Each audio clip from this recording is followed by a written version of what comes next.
Peradaban Sungai Gangga. Sungai Gangga mengalir 2.700 km dari pegunungan Himalaya ke Teluk Benggala di India Utara dan Bangladesh. Ritual mandi di Sungai Gangga adalah bagian penting dari ziarah Hindu dan abu dari kremasi sering disebarkan di perairan Gangga. Mahabharata menuliskan Sungai Gangga adalah sungai terbaik dan lahir dari semua air suci yang dipersonifikasikan sebagai Dewi Gangga. Ibu dari Dewi Gangga adalah Mena dan ayahnya adalah Himawat, personifikasi dari pegunungan Himalaya. Sungai Gangga dianggap sebagai tirta yang berarti titik persilangan antara langit dan bumi. Di sebuah tirta, doa dan persembahan dianggap paling mungkin untuk mencapai para dewa. Dan di arah lain, berkah bisa turun paling mudah dari surga. Sungai ini merupakan lokasi ritual yang dimulai setidaknya pada abad ke-7 Masehi. Sekarang diadakan setiap 3 tahun. Peziarah Hindu dari semua status sosial melakukan ritual mandi di sungai yang dianggap menyucikan jiwa dan raga, membasuh karma dan membawa keberuntungan. Acara yang melibatkan sekitar 100 juta orang ini tumbuh semakin besar dan dapat diklaim sebagai pertemuan manusia terbesar dalam sejarah. Air dari Sungai Gangga juga dikumpulkan oleh orang-orang yang percaya dan dibawa pulang untuk digunakan dalam ritual dan persembahan. Salah satu situs paling suci di India berada di sepanjang Sungai Gangga di Varanasi. Di sini, di salah satu kota berpenduduk tertua di dunia, terdapat kuil emas Hindu yang didedikasikan untuk Dewa Shiva. Situs ini juga suci bagi Jainisme dan Buddhisme. Dewi Gangga sering digambarkan dalam seni Hindu mengenakan sari putih dan menunggangi buaya.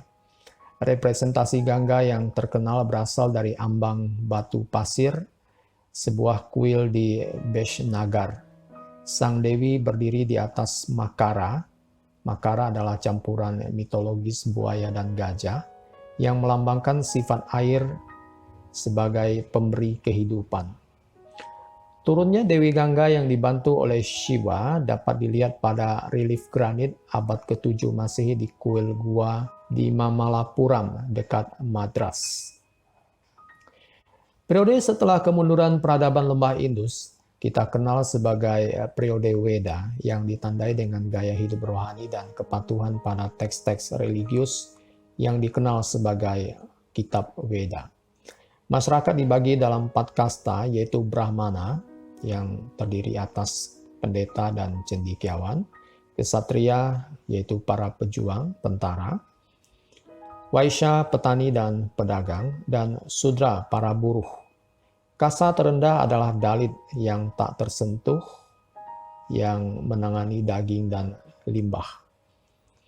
Pada awalnya, sistem kasta ini hanyalah cerminan dari pekerjaan seseorang, tetapi seiring waktu, ini juga menjadi kaku ditafsirkan dan ditentukan oleh kelahiran seseorang dan tidak dapat diubah, serta tidak boleh menikah di luar kasta ini. Pemahaman ini merupakan cerminan dari kepercayaan pada tatanan kekal bagi kehidupan manusia yang ditentukan oleh dewa tertinggi.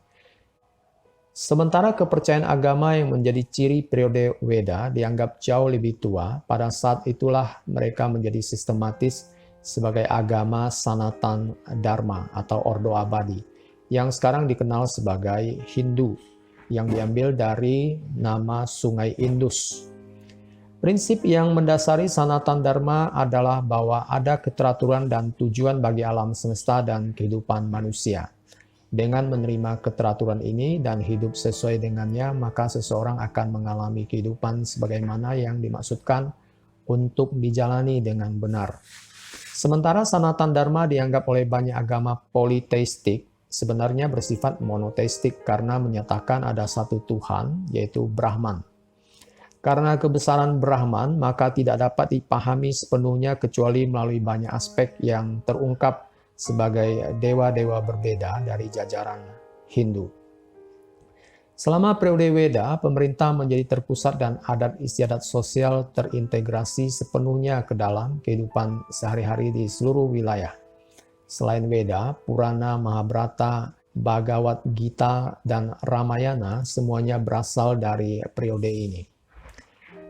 Pada abad ke-6 sebelum Masehi, Vardhamana Mahavira mengajarkan Jainisme dan Siddhartha Gautama mengajarkan Buddhisme serta memisahkan diri dari arus utama Sanatan Dharma. Perubahan agama ini merupakan bagian dari pola pergolakan sosial dan budaya yang lebih luas, sehingga mengakibatkan pembentukan negara kota dan munculnya kerajaan-kerajaan yang kuat, seperti kerajaan Magadha di bawah penguasa Bimbisara, di lembah Sungai Gangga dan sekitarnya. Jainisme dan Buddhisme menempatkan tanggung jawab keselamatan dan pencerahan langsung pada individu. Kota-kota berkembang pada periode ini sehingga meningkatkan urbanisasi dan kekayaan. Hal ini menarik perhatian Cyrus kedua dari Kekaisaran Achaemenid Persia yang menginvasi India pada tahun 530 sebelum Masehi. 10 tahun kemudian, di bawah pemerintahan putranya Darius pertama, India Utara, sekarang Afghanistan dan Pakistan, ditaklukkan oleh Persia. Akibatnya terjadi asimilasi budaya dan agama Persia-India. Persia menguasai India Utara sampai penaklukan Alexander Agung pada tahun 330 sebelum Masehi. Sekali lagi, pengaruh asing dibawa ke wilayah India Utara sehingga memunculkan budaya Buddha Yunani.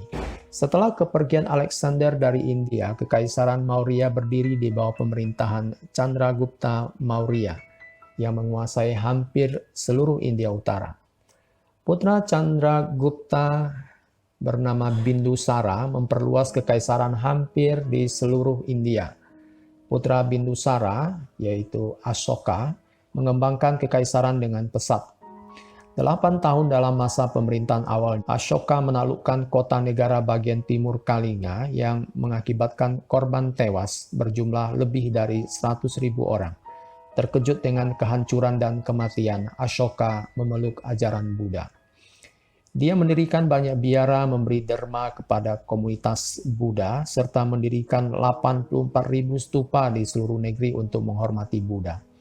Pada tahun 249 sebelum Masehi, dalam perjalanan ziarah ke situs-situs yang terkait dengan kehidupan Buddha, ia secara resmi mendirikan desa Lumbini sebagai tempat kelahiran Buddha.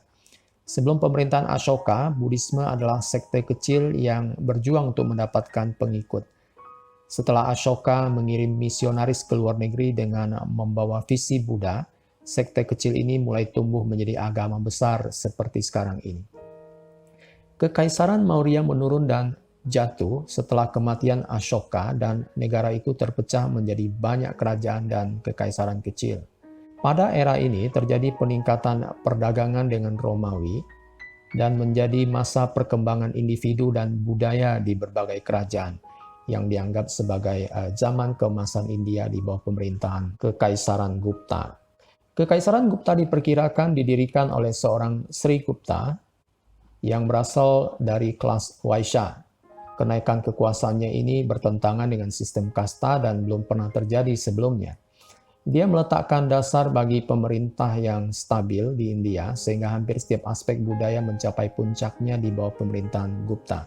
Filsafat, sastra, sains, matematika, arsitektur, teknologi, seni, teknik, agama, dan astronomi berkembang selama periode ini, menghasilkan beberapa pencapaian terbesar manusia seperti Purana Vyasa, Gua-gua Ayanta, dan Ellora yang terkenal dengan ukiran yang rumit dan ruangan berkubahnya, Syakuntala karya Kalidasa, Kama Sutra karya Vatsyayana, Varaha Mihira menulis tentang astronomi, dan konsep nol yang terkenal sebagai karya dari Aryabhata. Kekaisaran Gupta menjadikan agama Buddha sebagai agama negara. Kekaisaran menurun perlahan di bawah suksesi penguasa yang lemah sampai runtuh sekitar tahun 550 Masehi. Kekaisaran Gupta kemudian digantikan oleh pemerintahan Harshavardhan, seorang raja juga sastrawan, penganut Buddhisme yang taat dan ahli strategi perang. Di bawah pemerintahannya, bagian utara India berkembang tetapi kerajaannya runtuh setelah kematiannya. India jatuh ke dalam kekacauan dan terpecah menjadi kerajaan-kerajaan kecil yang tidak memiliki persatuan yang diperlukan untuk melawan invasi dari luar India. Akibatnya wilayah itu dengan mudah ditaklukkan oleh kerajaan Mughal Islam. Kemudian India juga tunduk pada berbagai pengaruh kekuatan asing seperti Portugis, Prancis, dan Inggris sampai akhirnya merdeka pada tahun 1947 Masehi.